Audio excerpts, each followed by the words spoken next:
मैं चित्रा त्रिपाठी, अब से सिर्फ एबीपी न्यूज पर। एबीपी न्यूज आपको रखे आगे।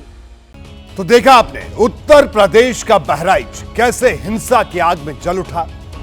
तस्वीरें देखने के बाद देश के आम नागरिक के मन में सिर्फ एक सवाल है कि बहराइच को हिंसा के हवाले आखिर किसने किया। रविवार को दुर्गा विसर्जन करने के लिए भीड़ निकली थी। बताया जा रहा है कि जुलूस निकालते वक्त डीजे बजाने को लेकर विवाद शुरू हुआ और फिर यह विवाद इतना बढ़ा कि समुदाय विशेष की तरफ से की गई गोलीबारी में रामगोपाल मिश्रा नाम के युवक की मौत हो गई और इसके बाद शव को सड़क पर रखकर इलाके के लोगों ने बवाल काटना शुरू कर दिया और फिर विसर्जन यात्रा के दौरान शुरू हुई हिंसा में पूरा बहराइच सुलगने लगा। इलाके में तनाव का माहौल है, भारी पुलिस फोर्स तैनात है। आज भारत की बात में हम आपको बहराइच में हुई हिंसा की इनसाइड स्टोरी दिखाने जा रहे हैं।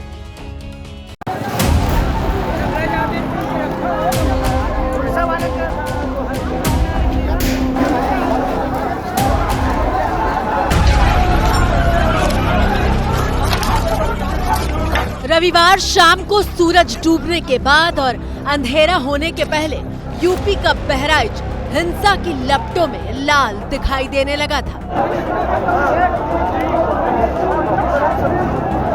दुर्गा मां की विसर्जन यात्रा में शामिल लोग गले में और सिर पर लाल चुनरी लिए हुए दिखाई दे रहे हैं।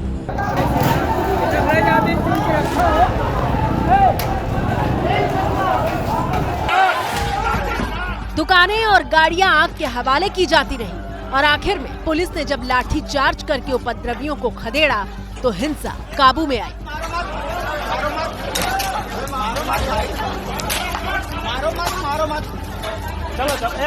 ये एक पंचर की दुकान थी जिसको अराजक तत्वों ने जिसको आग लगा दी। आप देखिए अभी भी ये रात का तकरीबन 3 साढ़े 3 बजे का जो वक्त है वो है और अभी भी यहाँ पर जो धुआं है वो कहीं ना कहीं दिखाई दे रहा है। सामने की तरफ में ये पंचर की दुकान, ढेर सारे जो टायर हैं वो थे और इसके साथ ही अन्य सामान पंचर की दुकान पर था वो पूरी तरीके से धू कर जला है और अभी सब कुछ राख में कहीं ना कहीं तब्दील हो गया है। मैं वहीं था, गोलियां चल रही थी तब मैं वहीं था। क्या हुआ, कितने बजे घटना थी? घटना लगभग 4:30 से 5 के बीच की थी। हम लोग इधर से अपनी प्रतिमाएं लेकर जा रहे थे। कुल कितनी प्रतिमाएं रही होंगी? कुल प्रतिमाएं लगभग 15 थी। अच्छा। वो वहाँ चौराहे पे हम लोग प्रतिमाएं लेकर जा रहे थे तो उन लोगों के द्वारा छोटे छोटे पत्थर हमारी प्रतिमाओं पर फेंके गए। ये देखिए ये सड़कों पर जो टीन शेड हैं उसको कैसे तोड़फोड़ किया गया है। जो टीन शेड हैं वो नीचे गिर गई है। यहाँ पे जो मेज रखी हुई है, टेबलें रखी हुई हैं वो देखिए कैसे नालियों में पड़ी हुई हैं। ये जो पानी की जो बोतलें हैं, टैंकरें हैं वो यहाँ पर नीचे आपको पड़ी हुई दिखाई देंगी। ये जो ईंट पत्थर हैं वो भी यहाँ पर इकट्ठे कहीं ना कहीं एक साथ दिख रहे हैं। और वहीं ये जो सामने की गाड़ी आप देखिए यूपी 40 T 1377 ये जो गाड़ी है इसको पूरी तरीके से चारों तरफ से इसके जो सारे शीशे हैं वो उपद्रवियों ने तो। लेकिन ताज्जुब की बात यह है कि विसर्जन यात्रा के वक्त रविवार शाम को जिस बहराइच में हिंसा भड़की उसे अगली सुबह भी शोलों से नहीं बचाया जा सका है। ये देखिए दूसरी तस्वीर, यहाँ पर रोड पर भी जो गाड़ियाँ हैं, रोड पर भी जो चीजें हैं वो जलाई गई हैं। हिंसक भीड़ ने गाड़ी के शोरूम को आग के हवाले कर दिया। ये देखिए दुकान का बेसमेंट है उसमें ये आगजनी की गई है। ये नेशनल ऑटो सेल्स है। इसमें देखिए नीचे जो चीज़ें रखी हुई थी उसमें ये आगजनी कर दी गई है। सामने की तस्वीर आप एबीपी न्यूज़ पर देखिए और इसमें गाड़ियां हैं। ये गाड़ियां जो हैं आगजनी कर दी गई हैं। गाड़ियां धू कर पूरी तरीके से यहाँ जल रही हैं। ये हीरो का नेशनल ऑटो सेल्स की दुकान है। गाड़ियाँ जो जलाई गई हैं उसमें पेट्रोल भी पड़ा हुआ है। कई ऐसी गाड़ियाँ जो ये यूज़ वाली गाड़ियाँ। गुस्साई भीड़ ने लखनऊ सेवा हॉस्पिटल को भी नहीं छोड़ा। लखनऊ सेवा हॉस्पिटल की आप तस्वीरें देखिए, यहाँ पर तमाम जो दवा की चीजें हैं वो पड़ी हुई थी। उन दवा की चीजों को आग लगा दिया गया। तमाम जो दवाइयाँ थी उनमें आगजनी कर दी गई है। ये देखिए कैसे दवाइयों को फूंक दिया गया है। डॉक्टर हाजी एम रजा का जो जनरल फिजिशियन है उनका ये हॉस्पिटल है। उनके हॉस्पिटल की जो अंदर की पूरी तस्वीर है वो हम आपको दिखाने की कोशिश करेंगे। अंदर भी हम चलने की कोशिश करेंगे और आपको दिखाएंगे कि कैसे जो है वो हुआ है। यहाँ पर देखिए जो कुर्सियाँ रखी हुई हैं वो भी पूरी तरीके से धू कर जल रही। इधर देखिए और एक बार इधर की नीचे की तस्वीरें देखिए। ये अंदर जो हॉस्पिटल था वहाँ पर पूरा धुआं काफ़ी ज़्यादा यहाँ भर गया है। बहराइच में दोबारा हिंसा भड़कने की खबर ने लखनऊ से लेकर दिल्ली तक हड़कंप मचा दिया और हिंसा को काबू करने के लिए राजधानी लखनऊ से सीनियर अफसर को मौके पर भेजने के निर्देश सीएम ने दिए।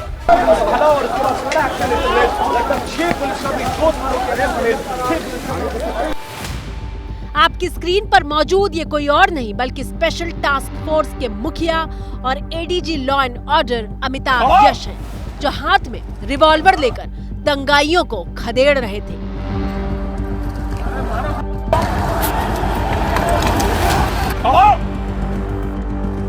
सामने मैं आपको दिखाऊं वो आपको जो वर्दी में ADG law and order Amitabh Yash जो है वो यहाँ पर दिखाई दे रहे हैं और वो इस मौके का मुआयना कर रहे हैं।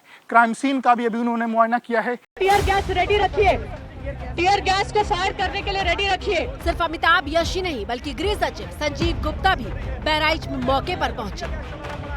ये देखिए यहाँ पर भी जो गाड़ियां हैं उनको जलाया गया है। यहाँ पर 2 4 व्हीलर गाड़ियां हैं, एक मारुति गाड़ी है और एक महिंद्रा की गाड़ी है।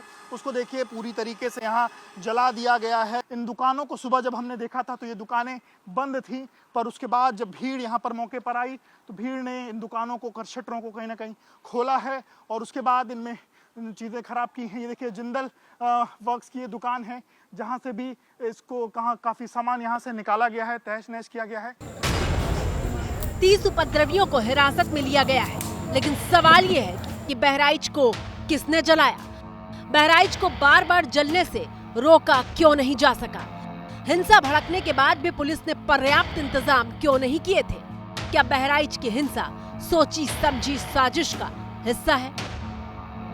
एक एक घर में अगर तलाशी होगी या बुलडोजर चलेगा तो आप लोगों को भी मालूम हो जाएगा, प्रशासन को भी मालूम हो जाएगा कि ये लोग किसके बल पे कूद रहे हैं। हिंसा की इनसाइड स्टोरी को समझने के लिए शुरू से शुरू करते हैं। रविवार को शाम करीब 4 बजे का वक्त हो रहा था जब विसर्जन यात्रा निकाली जा रही थी।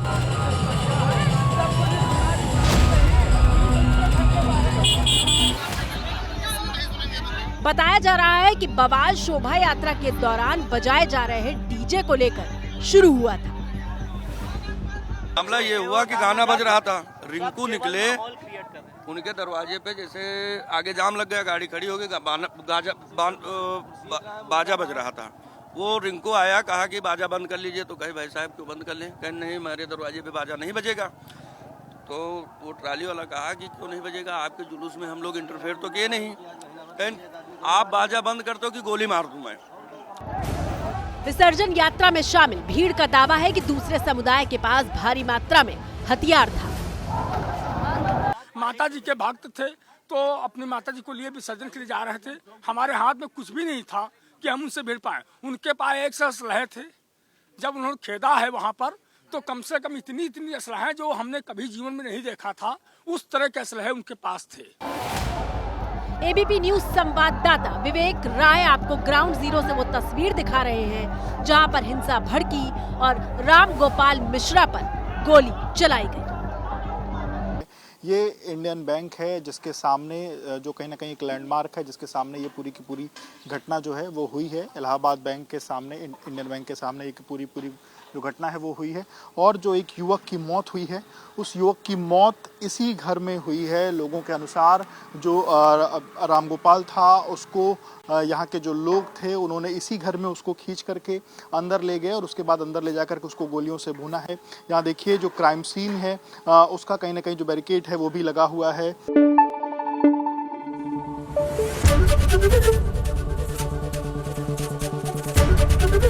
एबीपी न्यूज आपको रखे आगे।